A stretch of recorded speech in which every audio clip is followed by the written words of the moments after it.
is a transmission from the archives. Hello everybody, welcome back to the Archives. My name is Tima, also known as the Master Archivist, and today we are back, episode 4 of Ahsoka. This is a Master Archivist analysis, the series where I talk about pretty much the plot and details as seen in the episode. So for this episode of Ahsoka, we actually catch up the crew on Cetos, making some much needed repairs to the ship, and in the wake of their coming battle, Huyang is outside to repair the ship, where we find he's also not alone, but being watched from another perspective that we learn to be the HK and the guards watching and waiting for Huyang and the crew. One side note I just want to bring up is no one saw him, because if you look at kind of where they're standing, they only look to be a couple feet away. I just thought it was a fun little thing. We get Ahsoka and Sabine kind of pre-planning what they're going to do if push comes to shove with the puzzle ball. And here Ahsoka says, "Heir to the Empire." Just nice to actually have that appear here. So outside again, Huyang ends up getting jumped, and it's like watching Real Steel 2. We got Huyang and the HK, and I'm watching Huyang fight. But what happened to the forearms he had before? I was kind of hoping he would pull out some lightsabers and go, but that did lead to Sabine and Ahsoka coming to save him in a very impressive display of teamwork. Even seeing Ahsoka pull a guard with the Force and use them to block the blaster bolts, amazing. And Elsbeth knew that the guards and the droids weren't enough, so ended up sending M.A.A and Shin to go fight, and this was one of my favorite sequences. But second place for the episode. But Ahsoka versus M.A.A, very reminiscent of Maul and Kenobi. Watch them switch their stances, and M.A.A gets taken out really with ease. We see his chest burst open with this green dust, or what I'm assuming is Night Sister magic. And it really makes me wonder if throughout these two encounters with Ahsoka, M.A.A, if she was able to sense that. Because if he's mainly just a frame full of this Night Sister magic, I wonder if you can sense that, because it's in a similar way as the dark side of the Force. So I wonder if that's a clouded, dark side clouds thing. So I wonder if it's more of a cloudy perception, or I wonder if she could sense that. So she's I'm not really taking this guy out. I know it's just an entity of magic. Now, my specialty is mainly archiving, so lightsaber skills aren't exactly my strongest suit. But I feel like switching stances here seems to be the easiest way to take out dual wielders, because Kenobi did it to Maul, and then Ahsoka just did it to M.A.A, and I just think that was a really, that's just a quick way to take care of him. And M.A.A.'s death seemed to shake Shin to her core.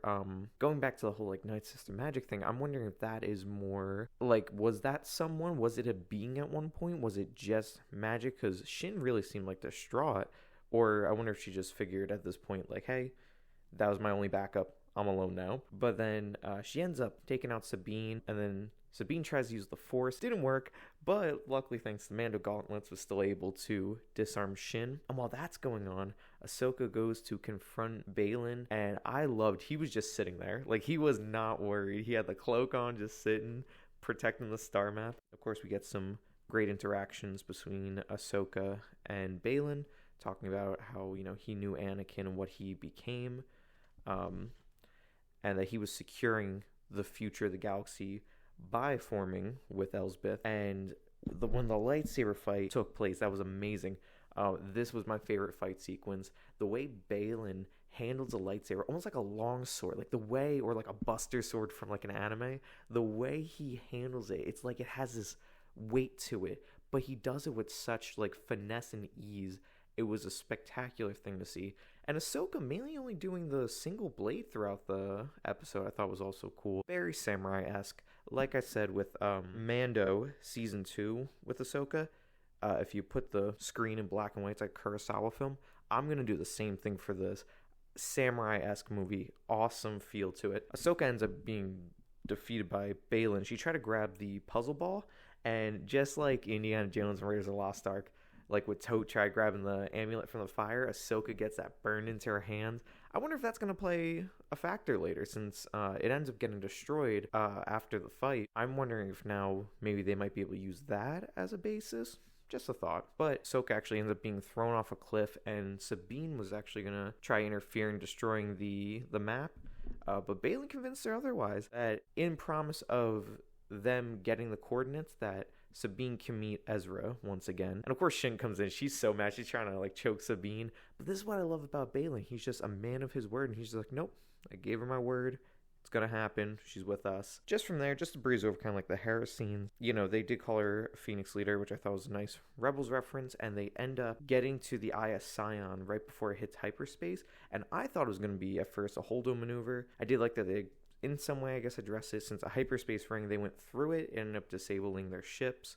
So I thought that was, you know, a good way to. But I kind of sat there and I was like, I don't think it's going to destroy them unless they're in the way of, like, the ring itself. So unless it was in the way of the ring itself. Finally, last part of the scene here is we do see Ahsoka in the world between worlds. That is essentially the Star Wars multiverse. Outside of basically time and space, you can travel through it and you can interact with different timelines. Here, in my favorite thing, I freaked out for this, Anakin Skywalker returns. Sans scars, though. And I don't know if that's intentional. When I did see it, I was like, I don't know if this is a CGI thing or... He didn't exactly look like himself. And what kind of tied it together, leaving it on a cliffhanger, is Darth Vader's music comes in right at the end there. And I liked it because if it was intentional as CGI, it made me feel a little uneasy. Mixed in with the music, is that the point? I don't know, but I loved it. And it gave me this sense of joy and unease, you know, just seeing Anakin again. So I don't know what's to come next week, but if it's anything like this, I am extremely thrilled for this. I have loved this series so far. Guys, let me know what you think down in the comments. This has been a Master Archives analysis. I am your host, Tima, and for now this transmission is ending, but in the meantime, thank you so much for tuning in, and may the Force be with you.